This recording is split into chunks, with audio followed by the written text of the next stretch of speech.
Baik, assalamualaikum warahmatullahi wabarakatuh. Selamat datang kembali di perkuliahan pengantar teknik biomedis ya.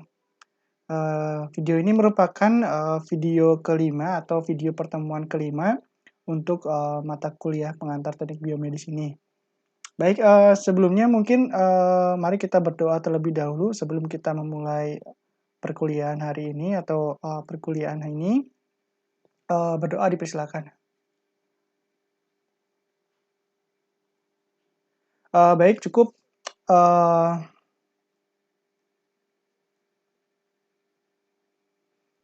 Baik, kita mulai saja untuk perkuliahan hari ini.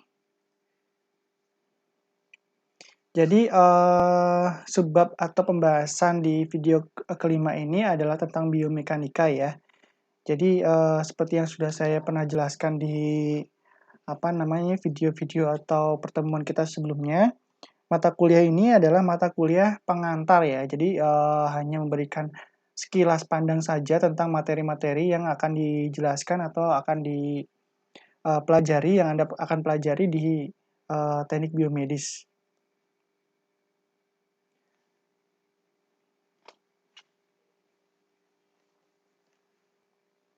Oke, jadi pertemuan kelima ini adalah tentang biomekanika dan akan dilanjutkan atau untuk pertemuan selanjutnya adalah tentang bioinstrumentasi. Seperti itu ya. Oke. Oke, jadi biomekanika itu secara pengertian ya, kalau misalnya kita cari di buku referensi, itu dapat diartikan sebagai gabungan ilmu dari teknik dan ilmu biologi yang mengaplikasikan prinsip-prinsip dari mekanika klasik untuk mempelajari atau menganalisis sistem benda hidup atau sistem biologi. Jadi intinya adalah seperti ini. Uh, Mungkin kalian sudah mempelajari ya ilmu-ilmu mekanika atau ilmu fisika statis di mata pelajaran fisika, mungkin sudah dipelajari. Atau kalau belum itu intinya seperti ini. Apa namanya? Ini adalah tentang gaya, momentum, tapi yang diaplikasikan ke dalam tubuh manusia, seperti itu. Jadi kan misalnya ketika kita punya pengungkit pesawat sederhana, nah itu kan nanti dia ada gaya yang diberikan, terus nanti ada apa namanya jaraknya antara satu dan gaya yang lain. Nah, gaya kali jarak itu kan momentum ya, menghasilkan momentum. Nah, seperti itu. Jadi, tapi ini diaplikasikan ke tubuh manusia.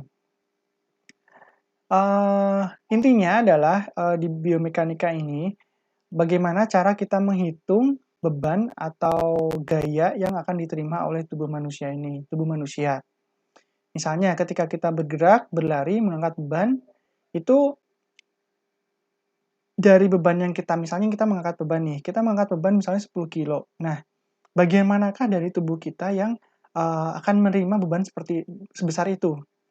Atau misalnya kita dari hitung-hitungan nih, misalnya kita mengangkat dari bawah, dari situ, dari bawah berarti kan kita agak menunduk gitu ya. Nah, menunduk, kita mengangkat, yang paling berat menerima bebannya, itu ada kemungkinan adalah bagian pinggang. Nah, berapa sih beban yang diterima pinggang itu dengan kita mengangkat beban sekian kilo? Nah, itu kita menghitung seperti itu. Efeknya adalah apa? Kenapa kita harus mempelajari biomekanika ini? Jadi seperti ini, misalnya gini, tulang kita patah nih, tulang kita patah, seorang biomedis, jadi itu nanti akan diminta untuk membuat misalnya alat fiksasi, alat fiksasi tulang berupa plat, atau misalnya dia digips. Nah, biasanya tuh kalau dia berjalan, dia melakukan kegiatan, itu beban yang diterima kaki itu berapa sih? Nah, dari situ kan ketahuan tuh, misalnya dia berjalan berat tubuhnya sekian kilo, berarti dia berjalan dengan menopang beban 60 kilo misalnya. Berarti kaki ada 2, berarti kira-kira tulang di setiap tulang dia menerima beban 30 kilo. Misalnya seperti itu ya. Jadi misalnya gini,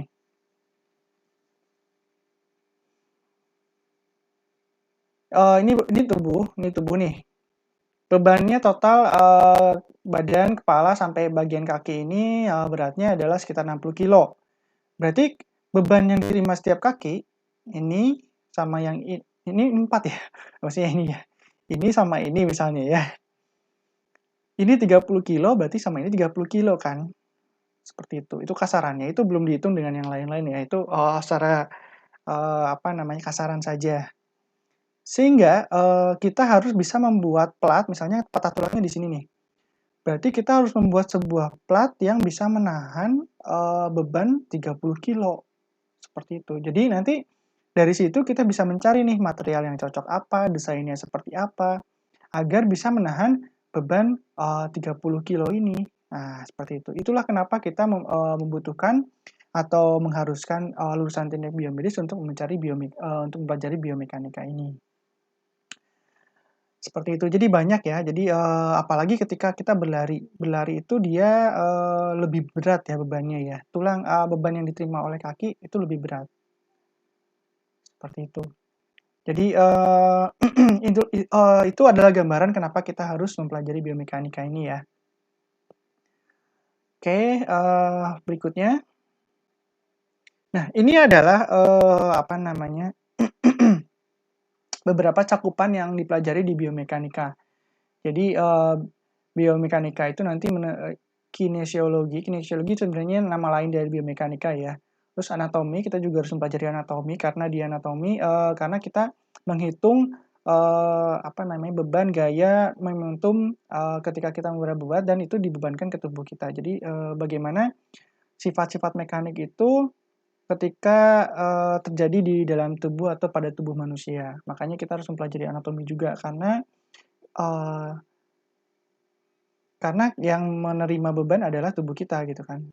Sehingga kita harus mempelajari anatomi. Terus ada teorika mekanik, ini juga harus kita pelajari. Ini adalah ilmu-ilmu yang, harus dipelajari di biomekanika ini. Antropometri, itu postur tubuh, segala macam. Terus bioinstrumentasi, ini tambahan aja ya ketika nanti kita akan membuat sesuatu untuk biomekanik ini, misalnya kita membuat lengan bionik misalnya, nah itu baru, kita mempelajari bioinstrumentasi, seperti itu. Oke, terus general biomekanik, ada biostatik, ini statik, jadi statik adalah ketika kita,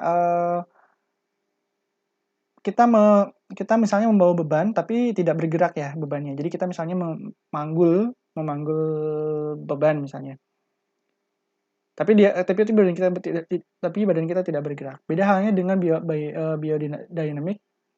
Biodinamik adalah itu bagaimana kita mencari, atau menghitung beban yang diterima oleh tubuh ketika tubuh sedang bergerak, sedang berlari, atau sedang berenang, atau sedang melakukan sesuatu. Perhitungannya beda jelas, karena, gaya itu kan ada arahnya ya, dan arahnya, eee, gaya rata-rata di dalam tubuh itu kan, dia menuju ke bawah gitu kan, karena dia, biasanya beban gaya atau gravitasi ya. Jadi dia akan, menuju ke bawah, seperti itu.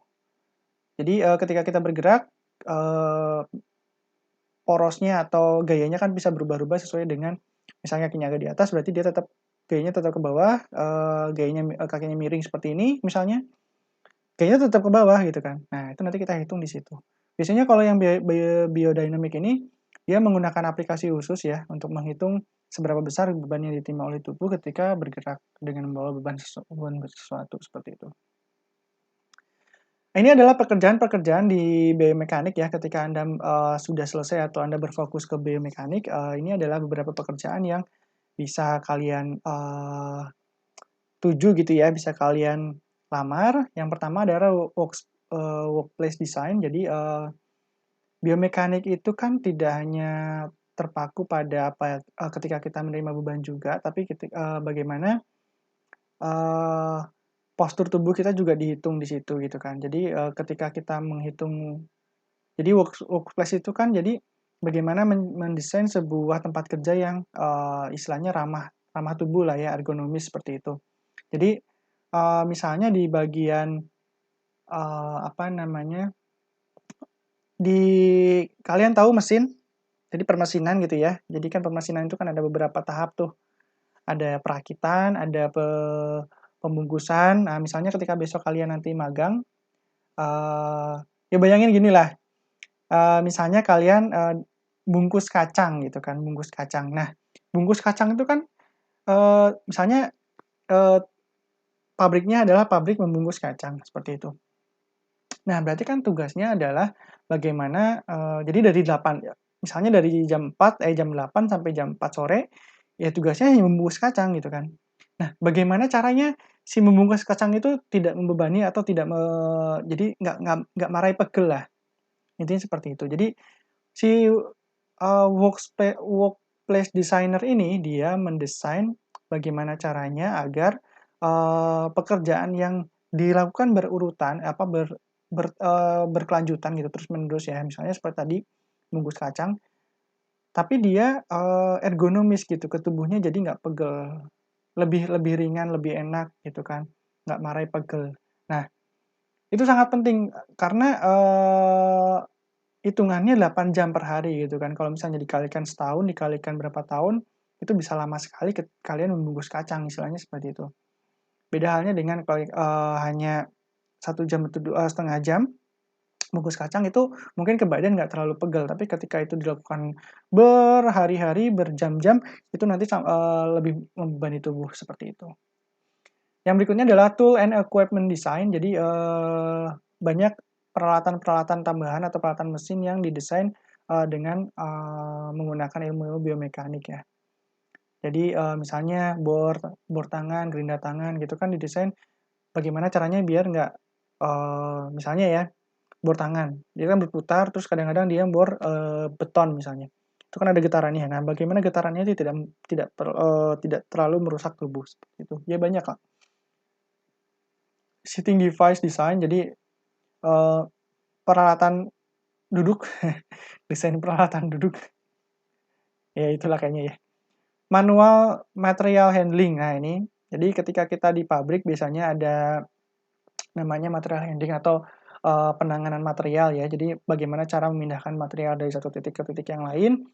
Nah, itu bagaimana caranya dilakukan dengan cara yang, ya itu tadi, lebih nyaman ke tubuh, tidak misalnya, misalnya saya duduk gini nih, ini nggak nyaman sekali nih.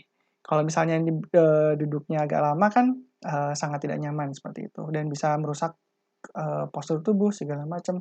Dan postur tubuh dalam waktu yang lama akan merusak kesehatan juga. Nah, sama dengan halnya manual material handling ini. Jadi biasanya kalau di pabrik, kalian belum pernah kalau ada yang pernah ke pabrik ya, misalnya gini nih, eee mesin nih, mesin dimasukkan ke, apa ya, mesin bubut misalnya, dimasukkan ke mesin bubut. Nah, mesinnya kan berat tuh. Nah, bagaimana cara kita memindahkan mesin atau blok mesin yang akan diproses ini ke mesin bubut, tapi dengan tidak membebani tubuh, seperti itu. Ya itu banyak. Jadi, lebih ke optimasi sih, optimasi bagaimana pengerjaan sesuatu, permesinan atau mungkin pekerjaan-pekerjaan yang membutuhkan waktu yang lama, seperti itu ya.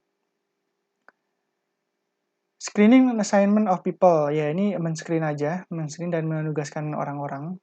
Jadi kita tahu nih, apa namanya, ilmu tentang biomekanik, ilmu tentang ergonomis, ergonomis itu adalah ilmu kenyamanan ya, bagaimana kita, membuat alat atau me menduduki sebuah misalnya kursi yang ergonomis kan lebih enak dipakai gitu kan. Nah, misalnya seperti itu. Ergonomis itu kenyamanan tubuh kita, tuh. Ilmu ilmu kenyamanan tubuh lah istilahnya gitu. Job design and redesign, yaitu, kita mendesain sesuatu, entah itu alat bantu jalan atau apapun itu yang tentang berhubungan dengan tubuh manusia ya. Oke, itu adalah kira-kira ini pekerjaan kalau misalnya ketika, apa namanya, ketika kita ahli di bidang biomekanik, kita bisa melamar di situ, di bagian itu. Mungkin kalian kalau ada yang tertarik di situ silahkan bisa menekuni biomekanik ini dan, apa namanya, melamar di bagian itu ya. Oke. Oke, jadi, biomekanika itu secara garis besar, ini dibedakan menjadi general biomekanik sama occupational biomekanik ya. Jadi general biomekanik itu ilmu yang mempelajari hukum dan konsep dasar yang mempengaruhi tubuh organik manusia, dalam posisi diam maupun bergerak. Yang tadi ya, ada biostatik, ada biodinamik. Biostatik itu adalah menganalisis pada posisi diam, biodinamik adalah gambar gerakan yang ngatur tambah gaya yang terjadi disebabkan gaya yang bekerja ke dalam tubuh. Jadi ketika dia bergerak lah intinya seperti itu. Nah ini adalah gambar-gambar atau contoh-contoh penggunaannya ya. Biostatik nih, biostatik. Jadi misalnya ketika tangan ini mengangkat barang, tapi diem, mengangkat gini. Nah, dia tidak menghitung proses mengangkatnya, tapi dia barangnya itu sudah di atas gini ya. Atau kalau enggak dia pada saat menghitung dengan cara mengangkat seperti ini, bebannya berapa. Terus mengangkat kaki gini ya, angkat jongkok setengah jongkok ini. Nah, biodynamic ini mempelajari bagaimana ketika seseorang berjalan. Biodynamic ini kalau sekarang bisa dipergunakan untuk mensimulasikan game atau sesuatu untuk berjalan ya. Ya game, biasanya game. Jadi ini manusia berjalan, dia diberikan sensor-sensor di sini. Nah, nanti direkam oleh komputer, gayanya berapa di situ, itu bisa dihitung. Dan kalau game nanti direkam gamenya, sehingga nanti orang jalan atau animasi di gamenya itu bergerak bisa lebih natural seperti orang berjalan biasanya seperti itu ya. Nah ini adalah contoh pengukuran yang biodynamic. Jadi emang alatnya emang lebih sophisticated ya, lebih ribet dibandingkan ketika itu hanya statis. Kalau statis kan kita menghitung secara manual juga masih bisa, tapi kalau biodynamic ini emang benar-benar banyak pertimbangannya ya, sehingga lebih efektif kalau menggunakan komputer. Nah, occupational biomekanik adalah ilmu yang pelajari hubungan antara pekerja dan peralatannya. Jadi biasanya ini dilakukan oleh orang-orang teknik industri ya. Teknik industri dia punya intinya bagaimana cara mengoptimalisasikan pekerja dan industrinya gitu ya. Dan ketika seseorang ini nyaman, ketika seseorang ini gampang mengangkat sesuatu atau memindahkan sesuatu atau apapun itu yang dikerjakan di industri, itu kan lebih meningkatkan produktivitasnya kan. Nah, itu seperti itu. Dan juga ini berhubungan dengan cedera. Jadi bagaimana cara membuat atau memasang atau menempatkan sesuatu di tempat yang tepat dan juga sesuai dengan ergonomik tadi biar menghindari cedera seperti itu. Nah, ini kan misalnya seperti ini nih, mengangkat barang dari bawah sini. Ini ketika kita mengangkat seperti ini, beban yang paling besar diterima adalah bagian pinggang kan. Tapi kalau misalnya kita mengangkat seperti ini, bebannya bukan di pinggang. Oke lah, pinggang menerima beban juga karena dia harus tegak gitu ya, atau harus kayak nahan gitu. Tapi sebenarnya beban yang terbesar itu di kaki gitu. Jadi kaki yang mengangkat gitu kan. Kalau ini kan kakinya nggak ngangkat nih, kaki udah di atas. Dia yang mengangkat adalah badannya. Yang mengangkat berat ini adalah badan gitu kan. Nah, otot di badan sama otot di kaki, kalau misalnya orang tersebut ini sering berjalan, tapi tidak sering push up, itu kan ototnya lebih besar di kaki kan, lebih kuat di kaki daripada di pinggang.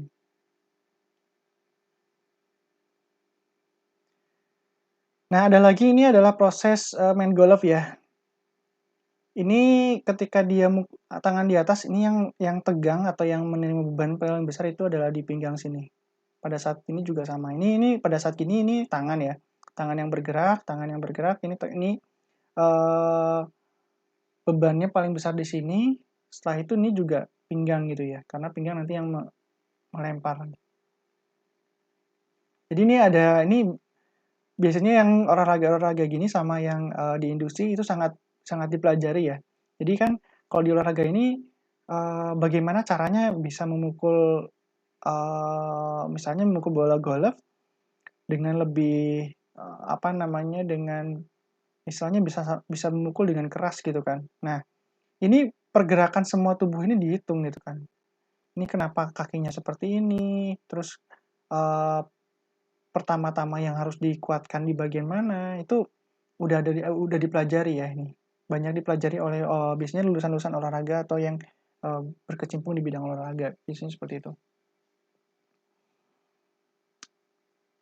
Jadi, lulusan olahraga juga kayaknya mempelajari biomekanika ini. Oke, pendekatan biomekanika. Jadi, pendekatan biomekanika itu, menunjukkan bahwa tubuh manusia itu sebagai suatu sistem yang terdiri dari elemen-elemen yang saling berkaitan dan terhubung satu sama lain. Jadi, hubungan ini melalui sendi-sendi dan jaringan otot yang ada. Jadi, struktur tubuh manusia itu terdiri dari tulang, sambungan, jaringan penghubung, atau connective tissue, sama otot muscle itu nanti yang, melakukan pergerakan, atau yang berhubungan dengan biomekanika ya. Jadi, untuk biomekanika ini nanti akan, menggunakan, prinsip-prinsip fisika, yang menyatakan tegangan mekanik pada tubuh dan gaya otot yang diperlukan untuk membagi tegangan-tegangan tersebut, seperti itu. Nah, jadi ini adalah, organ pendukung gerak ya. Jadi ketika kita bergerak, organ-organ inilah yang paling banyak bekerja gitu loh. Selain, otot yang memerintahkan, eee, sinyal untuk bergerak, jadi, yang paling berperan dalam pergerakan adalah ini ya, organ-organnya. Yang pertama adalah tulang atau tulang dan rangka ya, bone dan skeleton, ini yang pertama. Terus yang kedua adalah persendian, jadi sendi-sendi. Terus ada jaringan ikat, jadi jaringan ikat itu yang menyelingkupi sendi dan mengikat sendi lah ya. Terus ada otot juga. Jadi, jaringan ikat itu nggak cuma di sendi, tapi ada beberapa yang sampai ke atas juga, itu ngikat, fungsinya untuk ngikat aja sih. Oke, itu adalah organ-organ atau sistem yang berhubungan dengan, pergerakan ya. Dan di biomekanika ini, sedikit banyak nanti akan mempelajari tentang ini, tapi untuk yang lebih dalam lagi mungkin akan dipelajari di mata kuliah anatomi dan fisiologi ya, eee, seperti itu. Oke, ini adalah contoh, ini adalah, gambaran dari sistem muskuloskeletal kita.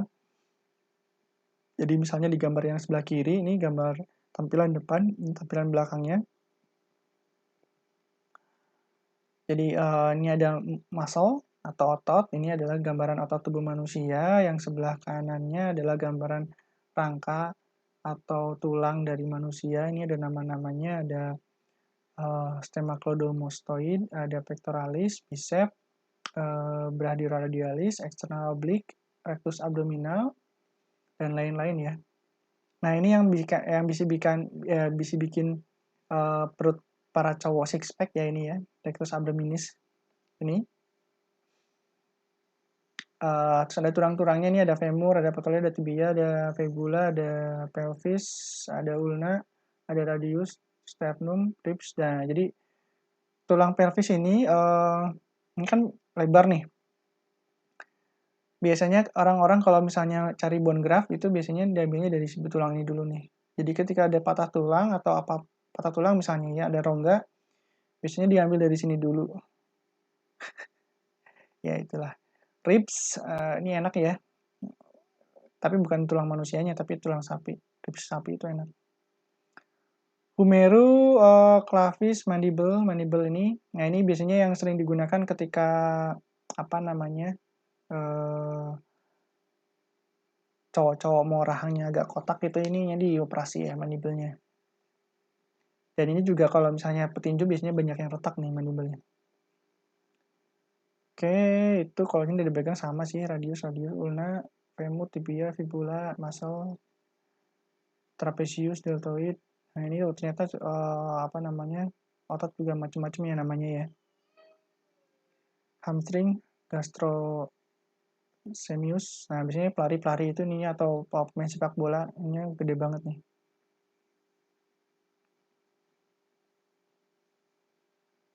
Oke, ini adalah nama-nama dari sistem tulang dan sistem apa namanya otot kita, muskuloskeletal kita.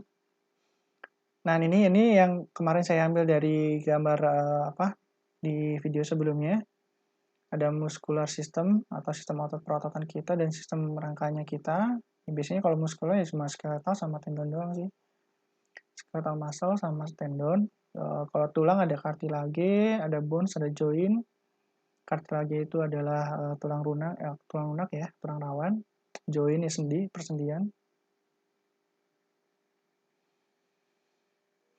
Jadi kalau skeletal system itu seperti yang sudah dijelaskan di video sebelumnya, itu adalah untuk mensupport tubuh, memberikan bentuk, dan sebenarnya dia istilahnya dia bagian kerasnya dari dari istilahnya kalau misalnya pergerakan itu dia ini adalah besinya gitu ya. Nah, kalau otot ini yang narik atau tarinya gitu. Jadi ketika bergerak yang sebenarnya berkontraksi, berelaksasi itu sebenarnya otot, tulang itu hanya sebagai bagian padatnya saja ya yang bisa menyangganya. Oke, ini adalah tulang dan sistem otot kita. Nah, di biomekanika, tulang itu jadi pergerakan itu adalah kolaborasi antara tulang, jaringan penghubung, dan otot gitu ya. Itu adalah pergerakan.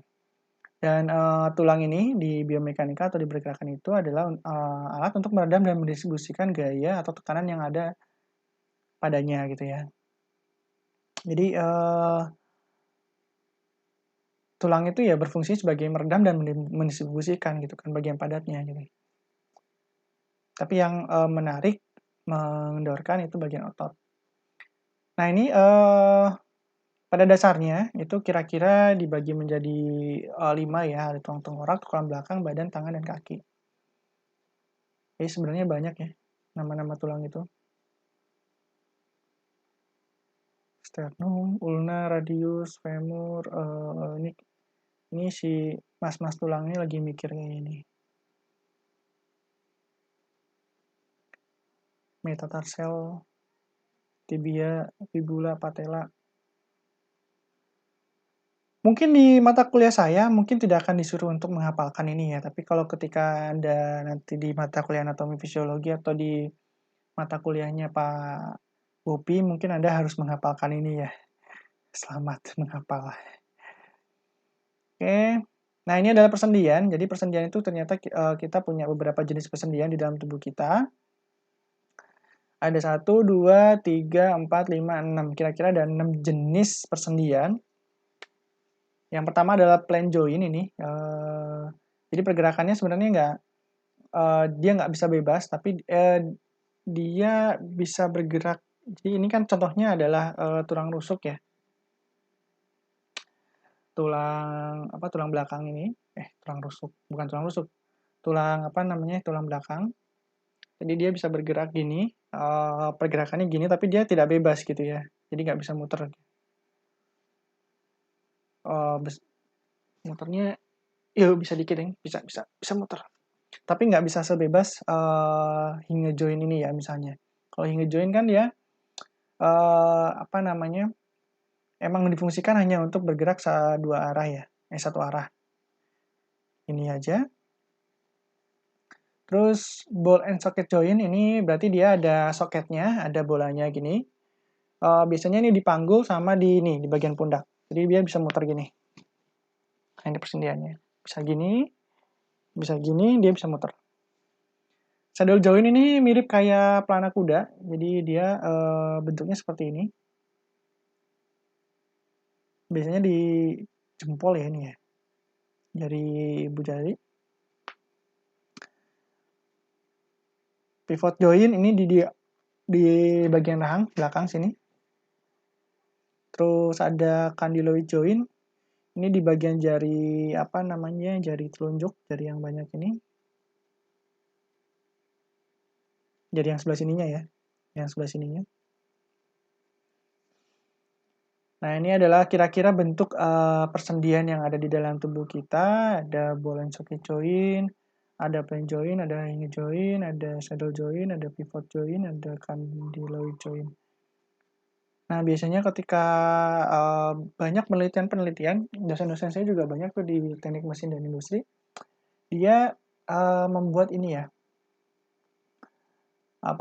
biasanya kalau orang osteoporosis atau misalnya orangnya sudah sepuh yang minyak sendinya udah habis, terus dia masih dipaksakan juga berjalan gitu atau dia bergerak, biasanya kan ada yang hancur ya. Biasanya kalau apalagi osteoporosis dia gampang gampang hancur dan atau minyak sendinya udah habis. Eh, Kalau minyaknya habis kan dia ketika bergerak dia gampang aus kan. Nah, ketika aus pokoknya ada yang rusak aja ya. Biasanya ininya dihancurin nih di si mangkoknya ini nanti diganti oleh bahan keramik biasanya.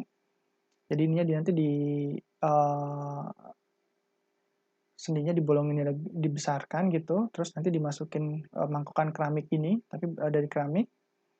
Nah, ininya dari stainless. Si bowlnya ini dari stainless biasanya. Nah, terus ini ditancepin ke entah tangan, abisnya kaki sih, dipanggul itu.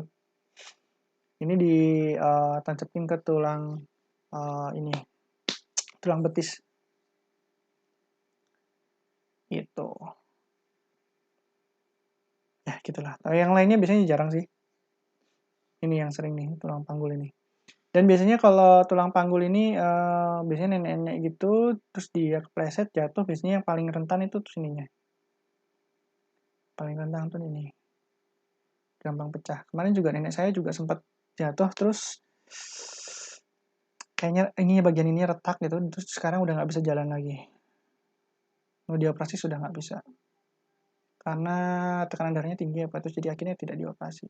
Dia udah tidak bisa jalan lagi.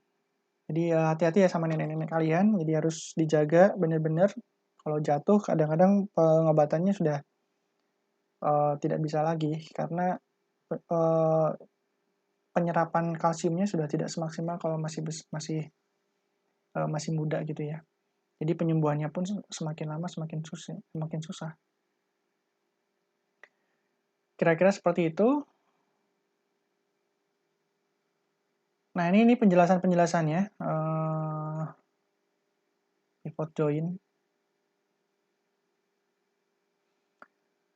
Pivot joint, coba baca. Poros persendian yang memungkinkan gerakan berputar memuntir contoh hubungan dua lengan hasta. Oke. Ada di sini di leher.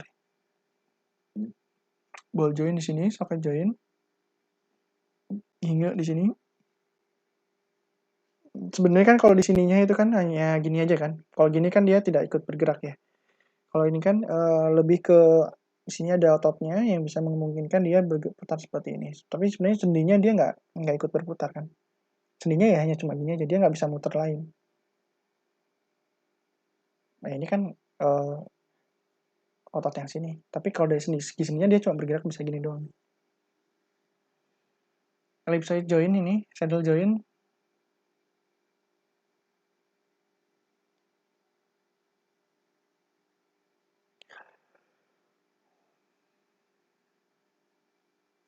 Oke, ini adalah penjelasannya. Ini ya, ini juga sama. Sebenarnya hanya menambahkan saja. Jadi ada sambungan joint dan sambungan penghubung, ada connective tissue-nya. Jadi ini adalah penjelasan ketika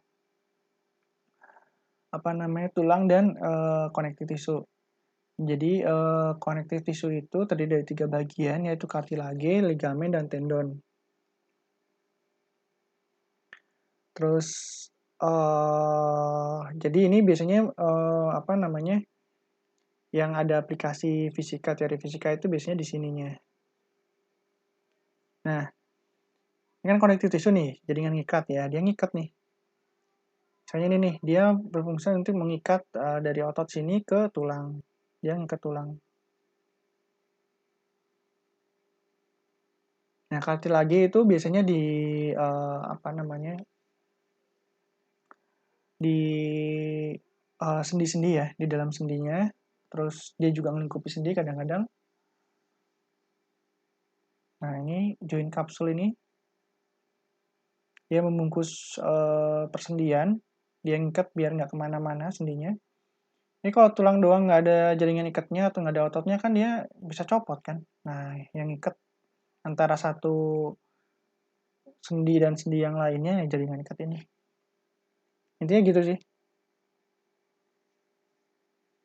Oke.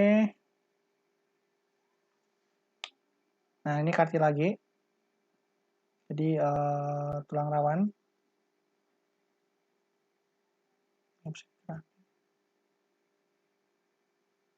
Ini, nah ini ligamen. Kneecap. Kneecap itu adalah apa namanya? Di dengkul kan ada tonjolan ini ya, kayak ada tulang yang di tengah-tengah apa namanya? Di tengah-tengah dengkul. Nah, itu kneecap. Ya, silakan kalian hafalkan. Jadi ketika nanti kalian mengikuti perkuliahannya Pak Bobi, silakan kalian hafalkan mau tidak mau ya. Kalau di sini kan saya hanya sekilas saja. Ya. Jadi biomekanik itu ada hubungannya dengan ini juga loh gitu. Nanti perhitungan biomekaniknya memang berhubungan dengan ini jaringan ikat ini. Karena dia misalnya seperti ini ya, tangan gini, tangan dia membawa beban. Nantilah ada contohnya nanti di slide berikutnya. Ini jaringan ikat antar tulang ligamen. Oke, tulang rawan kartilage ini biasanya dia kartilage itu sebagai kayak apa ya? Kayak penopang gabusnya, kayak penopang lah ya, penopang antara tulang dan tulang, dan dia juga biasanya yang apa namanya, memudahkan gesekan. Jadi gesekannya biar nggak terlalu antar tulang dan tulang. Kalau tulang sama tulang kan bisa menghancurkan ya. Nah, biasanya dilapisi dengan kartilage dulu biar dia lebih mudah dalam bergerak gitu sendinya. Nah, tapi ketika si pelumas kartilagenya itu habis, ya tetap nanti lama-lama hancur sih kartilagenya itu. Kadang-kadang malah copot gitu. Nah, kalau ketika udah copot, biasanya ya itu tadi, dia akhirnya bergesekan antara tulang dan tulang toh. Jadi banyak yang hancur. Nah, itu tuh biasanya linunya minta ampun tuh. Makanya tadi dosen saya itu bikin apa namanya? Yang tadi itu diganti keramik sama stainless. Dan itu mahal. Jaringan ikat jaringan ikat otot tulang, tendon. Jadi dia ngikat antara tulang dan kalau ligamen kan dari tulang ke tendon ya. Tendon dari ini ke ototnya yang udah deket sama ototnya lah.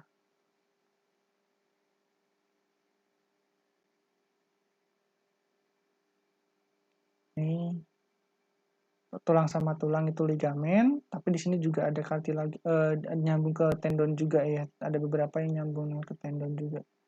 Nah, tendon itu yang nyambung ke otot.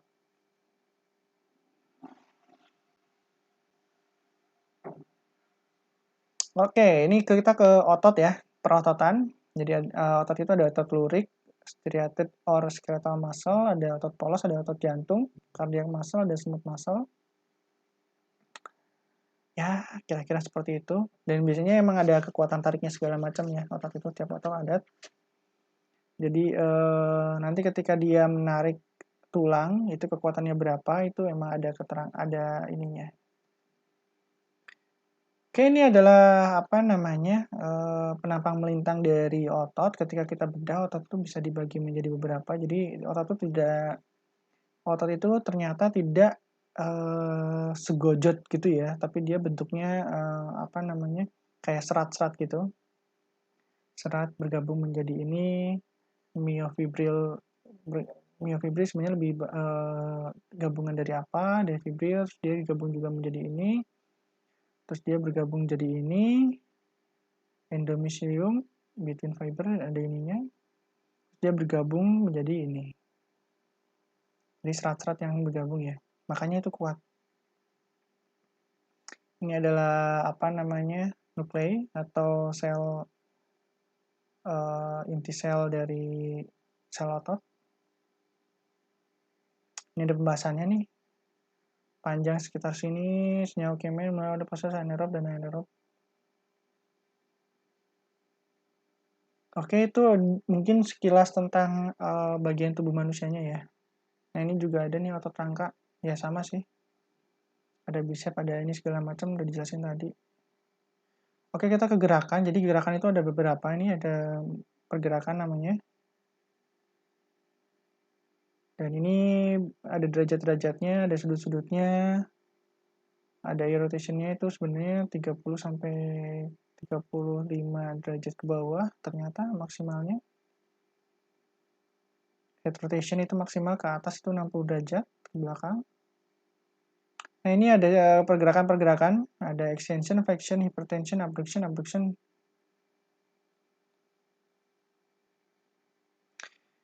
Ini ada pergerakan-pergerakannya. Ya kira-kira ini ya. Oke, kita sekarang adalah ke biomekaniknya. Nah, di bagian biomekanik ini, untuk memudahkan dalam perhitungan di biomekanik, ada namanya mekanisme atau sistem yang namanya free body diagram atau free body diagram. Jadi adalah kalau dalam pengertiannya ya, merupakan representasi skematik dari sistem biomekanika untuk mengidentifikasikan gaya dan momen yang terdapat pada komponen sistem, misalnya dalam tubuh manusia. Nah, contohnya adalah seperti ini nih. Ada orang, dia lagi manggul sebuah beban ya. Di sini bola batu, di sini adalah cor beton, base beton. Nah, base beton ini kan dia punya beban, punya berat gitu kan. Nah, berat ini dia kan menghasilkan gaya namanya gaya gravitasi. Dia memberikan gaya ke bawah sebesar berat kali percepatan gravitasi 9,8 gitu kan. Beratnya berapa? 10 kilo kali 9,8 berarti kira-kira 98 Newton. Tubuh menerima beban di atas ini sebesar misalnya tadi berapa? 98 Newton gitu kan. Nah, ketika dia badannya seperti ini nih, miring gini nih, kakinya menekuk gini, karena dia lagi mau jalan ya, atau mau dia mengangkat dari bawah ke atas. Ini gaya yang 9,8 ini, itu nanti akan disalurkan ke badan. Jadi badan misalnya di sini nih. Yang nerima pertama kali adalah pundak, lutut kaki, pundak. Terus gaya tersebut nanti akan disalurkan oleh tulang ekor ini sama tulang rusuk, pokoknya tulang yang ada di sini, tulang badan ini. Nah, di persendian nanti juga dia akan menerima beban dari tulang sini. Di tulang persendian ini juga nanti dia akan, jadi intinya si gaya di atas ini atau beban di atas ini nanti akan disalurkan ke tubuh sini, terus menjalar ke sini, ke pinggang, setelah itu nanti ke dengkul, baru nanti dialirkan ke ke bawah gitu ya. Jadi setiap ini nanti akan menerima beban sebesar, nanti ada hitungannya. Jadi ketika posisinya berdiri dia akan beda karena gaya itu kan memiliki arah dan satuan ya. Jadi vektor itu ya. Makanya ketika dia lurus, kakinya lurus, si gaya akan misalnya lurus ya, dia lurus badannya. Gayanya kan hanya gimana ya? Jadi gayanya kan langsung tersalurkan ke bawah gitu kan. Sebenarnya nggak berat kalau sendinya pun dia tidak akan menerima beban yang berat gitu ya. Ya menerima sih sama sih. Tapi lebih kalau gini kan dia nanti ada gaya ke misalnya dia gini. Dia otomatis dia menerima gaya ke sana sendinya. Ya kan? Ini kan gayanya ke sana nih. Berarti dia kalau misalnya dikasih vektor berarti gayanya adalah ke sana sama ke bawah. Sendi ini nanti akan menerima gaya ke kanan dan ke bawah. Tapi kalau misalnya dia berdiri, di sendi ini hanya menerima gaya beban ke bawah saja. Dan ketika tulang rawan, kalau misalnya kita berdiri, tulang rawan kan dia berarti akan menerima tekanan dari atas saja gini ya. Ini sendi, misalnya sendi. Dia akan menerima tekanan dari atas ini ke sini aja kan. Ini aja. Lurus gitu. Nah, tulang rawan itu relatif dan tulang itu kan sejenis keramik ya. Itu relatif lebih mampu mampat. Jadi dia lebih kuat menerima tekanan ketika dia lurus seperti ini. Seperti kalau tegak ini. Tapi ketika dia miring, Yang menerima beban itu kan tidak hanya si sendinya saja ya, tapi ligamennya tadi yang mengikat ke tulang. Nah, ligamennya ini pertanyaannya kuat apa enggak gitu kan. Kalau nggak kuat ya bisa gini, clot gitu, si sendinya. Tapi ketika gini, ligamennya sebenarnya nggak terlalu bekerja karena si gaya hanya lurus saja kan. Dia langsung menopang ke sendi yang bawahnya aja. Sendinya kan gini misalnya. Tapi ketika dia miring gini misalnya, nah ada kemungkinan dia gini kan. Karena si gayanya ada yang ke kanan dan ke bawah. Ada gaya ke kanannya itu.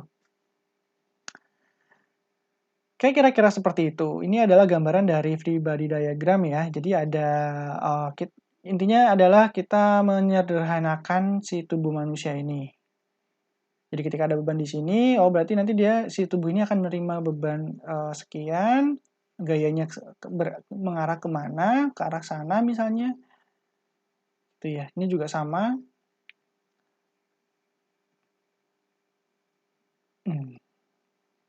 Jadi ini hanya pengantar saja ya. Jadi hanya biar kalian tahu saja. Nanti lebih rumitnya nanti ketika di biomekanik bersama saya. Oke. Nah, ini contohnya. Ini contoh permasalahan biomekanik ya. Jadi ketika ini ada manusia nih. Dia mau ditimbang. Ini ukuran timbangannya di sini. Nah, ini ada penumpu di sini nih, ada penumpu di sini. Berarti ketika pertanyaannya berapa beban atau gaya yang terukur di sini gitu kan. Hitungannya gini. Jadi tubuh manusia ini kan di sini dicontohkan ada 2 titik center gravity ya. W1 sama W2. W1 tuh mungkin kaki ini segini, W2 tuh badan segini. Gitu. W2 ini jaraknya L2, W ini jaraknya X, dan ini jaraknya sampai ini adalah L. Kita bisa mengukur ini semua dengan cara mengetahui ukuran di sini dulu. Atau total berat tubuhnya berapa dulu. Gitu.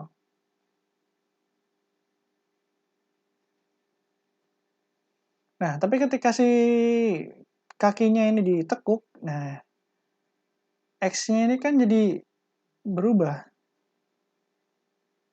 Intinya gitulah. Ini jarang juga sih ini. Nah, ini juga salah satu contoh perhitungannya. Ini adalah betis sama kaki. Nah, di kaki sini ini dibagi menjadi dua bagian, 3 bagian. Ini apa sih? Paha, ini betis, ini telapak kaki, ini kaki ya. Ini kan tiap bagian kan ada mempunyai beban ya, atau mempunyai berat. Nah, misalnya berat 1 tuh di P1 tuh di sini, titik center gravity-nya, apa titik beratnya. Ini juga sama, center gravity-nya di sini, yang W3 di sini. Nah, nanti dihitung.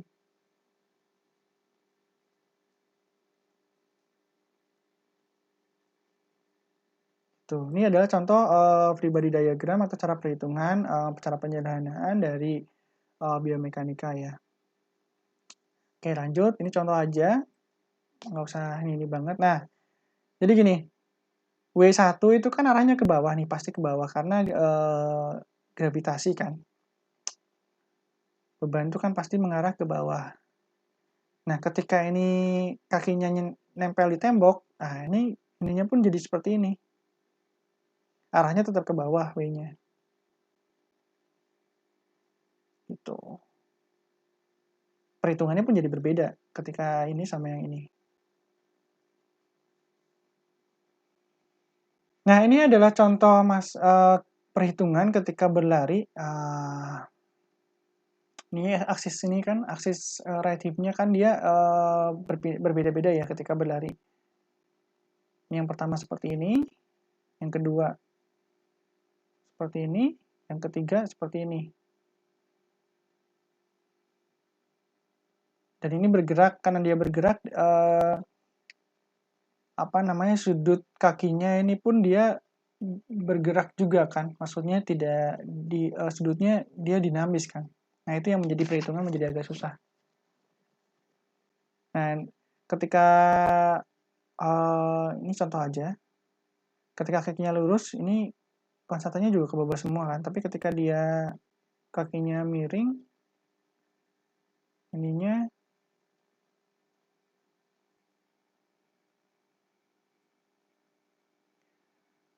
seperti itu. Nah, ini adalah contoh apa namanya? Ini deh. Contoh ini orang ngambil barang.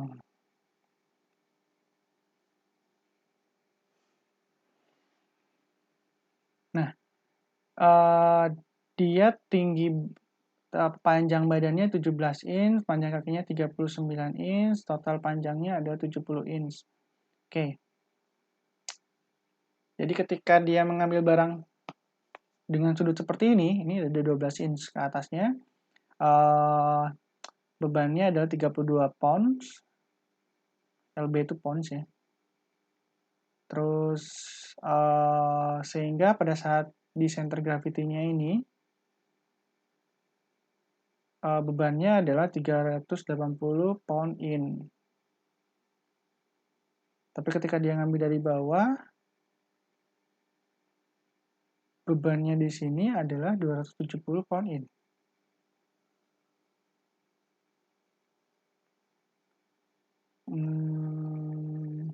Ini harus kita buktikan ya. Nah, banget hitungannya nih.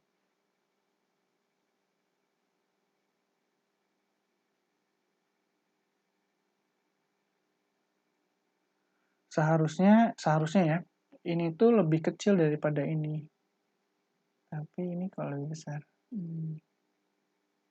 Oke, besok kalau kapan-kapan kita ini ya, kita cari tahu ya, yang benar yang mana.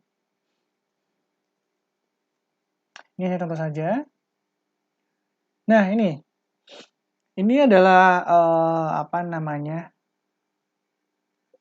perhitungan sederhana atau perhitungan di biomekanika ya. Jadi gaya adalah massa kali percepatan. Jadi ketika ini gaya atau beban benda gitu kan, berarti berat benda dikalikan dengan percepatan gravitasi. Nah, stres atau tegangan itu adalah gaya dibagi dengan luas penampang atau penampang litang. Terus momen adalah gaya dikalikan dengan jarak, kalikan dengan sin alpha kalau misalnya ada sudutnya. Energi adalah F kali S. Nah, jadi ini misalnya seperti ini adalah tulang belakang. Ada momen, ada gaya. Jadi ketika tulang belakang ini menerima beban dari pundak tadi, nah bebannya ke bawah atau ke atas. Ke bawah itu berarti dia menerima beban, kalau ke atas itu berarti si tulang belakangnya ini ditarik. Nah, dia menerima momen berarti dia nah gitu. Berarti ini kan dia mendapatkan momen dari otot kan, dia ditarik otot, jadi dia bisa melengkung seperti ini. Makanya bisa berputar. Nah, ini contoh soal perhitungan dari siku ya. Jadi ini kita tidak memperhitungkan keseluruhan sampai badan sampai bawah. Kita hanya memperhitungkan ini aja. Dari tangan aja. Jadi dari pundak sini, pundak ke siku, dari siku ke lengan bawah. Terus ke beban ini. Nah, ketika kita ubah menjadi free body diagramnya menjadi seperti ini. Ini adalah tulang, ini adalah tendonnya tadi. Ulna, radius, nah ini jaraknya. Jadi ada beban sebesar 180 Newton. Berarti ini kalau udah Newton gini berarti udah gaya ya. Berarti dia beban kalikan dengan 9,8 atau percepatan gravitasi. Nah, ini adalah berat dari forearm-nya atau dari lengan depannya, beratnya sekian. Ini hand-nya.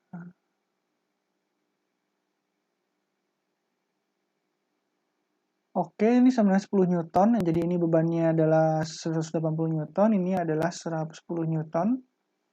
10 Newton berarti berapa kilo? Ya 10 lah, 10 kilo, gede banget.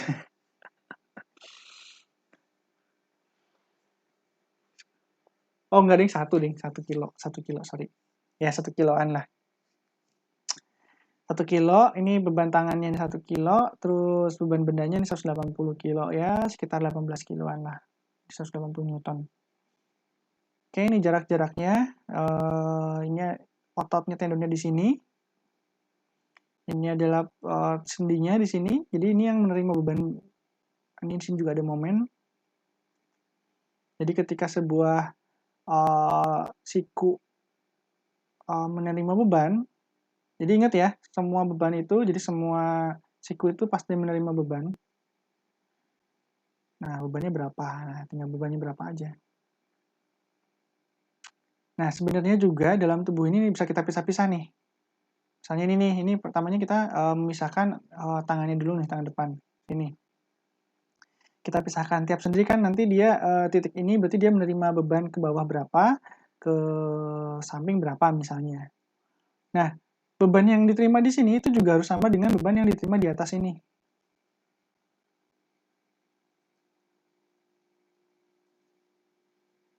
Udah habis baterai. Kita lagi ya. Oke, dan di sini pun sama.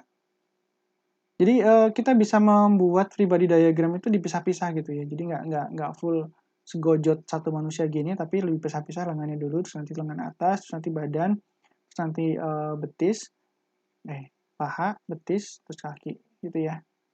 Ini contohnya seperti ini. Nah, ini elbow-nya di sini, ada FB-nya di sini, ini adalah tendonnya ya, jadi dia menerima beban. Elbow-nya adalah dia hinge ya, hinge berarti dia apa namanya ya, hinge aja. Berarti dia berputar gini. Oke. Jadi intinya adalah bagaimana si FB ini bisa menahan beban 10 Newton dan 180 Newton. Dengan memperhitungkan kekekalan momentum ya.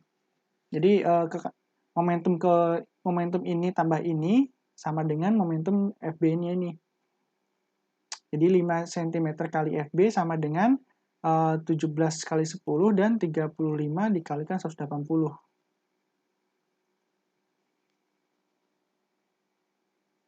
Gitu. FB-nya kan gaya di bicep nih. Gaya eksternal adalah FE. FE-nya mana sih?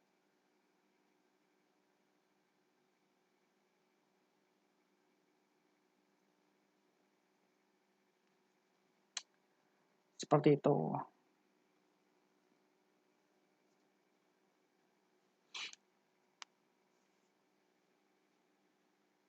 Oke, ini adalah ini sigma momen itu sama dengan 0. Momen E sama dengan momen LA ditambahkan MH ini ya, H ya. Momen H. Jadi sama toh, ME kan sama dengan WLA beban kali MA LA 10 mungkin. Iya benar kan 10 Newton. Kali jaraknya 0,17 meter ya. Ini kan meter tadi 17 cm kan. 0,17. Jadi momen inersia E itu adalah 64,7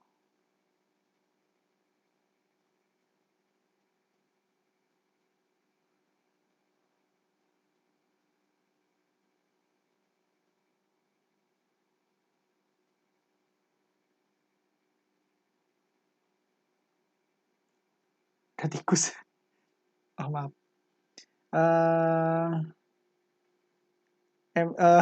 Gaya kali MA. Oh jadi gini nih. Ini agak beribet ya ini ya. Gini, ketika ini kan statis nih. Statis artinya diam. Berarti kalau diem kan sebenarnya sigma momennya sama dengan 0. Nih ya, karena statis sigma momennya sama dengan 0. Makanya sebenarnya di titik ini kan tidak ada pergerakan nih. Kecuali kalau dia bergerak ya. Kalau dia bergerak kan berarti momen E-nya kan sebenarnya tidak nol. Tapi ketika bergerak, ininya sebenarnya nol, dia nggak bergerak kan. Makanya sigma ini FB kali ini sama dengan ini kali ini, karena dia berlawanan gitu kan. Gitu. Jadi sebenarnya ya dijumlahin aja ini kali ini, jadi 64,7 dibagi 0,05 jaraknya ini. Benar kan? Itu. Jadi beban tendonnya adalah sebesar 1294 Newton. Ini agak ribet nih perhitungannya. Ya sebenarnya apa namanya sederhananya gitu sih. Ini kan perubahan momen di sini sebenarnya 0. Di sini kan 0 perubahan momennya. Jadi momen ini kan min ya, dia ke arah sana. Ketika momen kan gerakan dengan adanya gaya dikalikan dengan jaraknya. Dia momennya gayanya ke atas nih, momennya juga ke atas kan. Ini gayanya ke bawah nih, momennya juga ke bawah. Ini gayanya ke bawah nih, momennya ke bawah. Momen ke atas sama dengan ya intinya sigma momen sama dengan 0 berarti kan ini minus ke atas, minus misalnya ini positif. Ya berarti kan ini sama dengan ini kali ini. Gitu. Sederhananya gitu. Sigma F sama dengan 0. Oke. Nah, ini. Jadi ini kan sendi ya. Ini sendi nih. Ini sendi, ini tendon. Ini ada gaya ke bawah, ini gaya ke bawah. Di sini kan pasti ada gaya ke. Jadi si sendi ini kan menerima gaya ke atas kan. Jadi kan gini nih. Ini ada gaya ke bawah. Nah, yang di sini kan dia menerima gaya ke atas toh. Karena dia menerima ke bawah kan. Iya kan? Ini ke bawah gini. Jadi ada yang nyundul ke atas kan. Rasain aja. Tuh kan, jadi ke atas toh. Jadi ketika si benda ini si kita membawa barang statis, si sendi ini menahan biar dia enggak ke atas toh. Jadi dia ada gaya ke atas di sini. Karena dia statis, berarti kan gayanya harus sama nih. Gaya ke bawah sama dengan gaya ke atas. Berarti ketika ini 10 Newton, ini 10 Newton, ini 1294. Nah, di sini berapa? Tinggal dikurangi aja kan.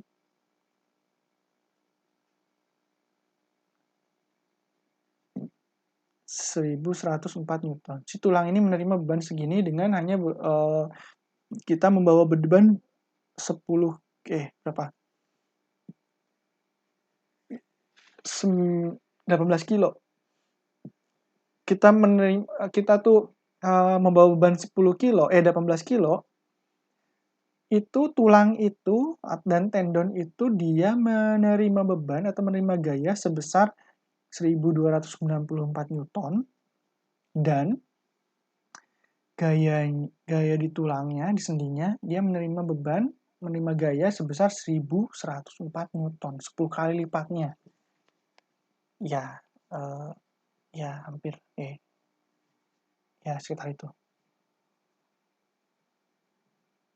10 kali lipatnya.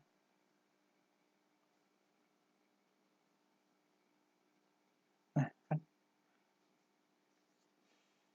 Atau ini kan berarti kalau dibagi 10 kan 110 kg. Berarti sendinya itu menerima beban 110 kg dengan hanya kita tuh megang 18 kilo, si sendi itu menerima beban 110 kilo. Itu kira-kira. Oke, untuk video kali ini saya cukupkan sekian. Terima kasih atas perhatiannya. Ini adalah mulai pengantar biomekanik, jadi agar menjadi bayangan aja buat kalian. Kira-kira besok pelajaran biomekanik itu seperti apa. Oke, karena ini juga udah hampir habis baterainya. Terima kasih. Wassalamualaikum warahmatullahi wabarakatuh.